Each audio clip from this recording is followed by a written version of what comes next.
చెప్తాను సార్. ఈ రోజున రైతుల నీటిపారుదల నిర్వహణ చట్టాన్ని తీసుకొచ్చింది తెలుగుదేశం పార్టీలోనే సార్. 10,290 సాగునీటి సంఘాలను తీసుకొచ్చి పనిచేయించింది చంద్రబాబు నాయుడు గారే. అంతేకాకుండా కరువును పారదోలడం కోసం ఈ రోజున బంజరు బీడు భూములను సస్యశ్యామలుగా మార్చడం కోసం కూడా వాటర్ షెడ్ లాంటి కార్యక్రమాలు చేపట్టింది కూడా చంద్రబాబు నాయుడు గారే. అంతేకాకుండా కోటి హెక్టార్లకు భూమి అభివృద్ధిలోకి తీసుకొచ్చింది కూడా ఈ తెలుగుదేశం ప్రభుత్వంలోనే సార్. అంతేకాకుండా 8,865 కోట్లతో సాగునీటి ప్రాజెక్టులపై నిర్మాణాలు ఫలితంగా 10 లక్షల హెక్టార్లకు 10 లక్షలకు పై ఎకరాలకు సాగునీటిని కల్పించింది కూడా ఇక్కడే.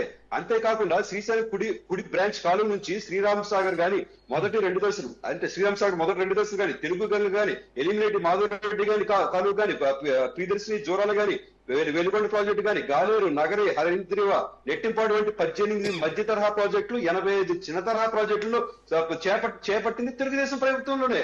136 ఎత్తిపోతల పథకాలు చేపట్టింది. 1,90,000 ఎకరాలకు సాగునిచ్చింది నిజంగా తెలుగుదేశం ప్రభుత్వం సార్. ఈ విధంగా 2 లక్షల మంది రైతు మిత్ర సంఘాలను ఏర్పాటు చేసి 3 లక్షల మంది రైతులకు శిక్షణ ఇప్పించడమే కాకుండా వాటిని వాళ్ళకు అత్యంతగా లోన్ ఇప్పించి అంటే 75% వాటి రుణాలు ఇప్పించి ఆ రుణాలు కూడా 90 రోజుల పాటు రుణాలను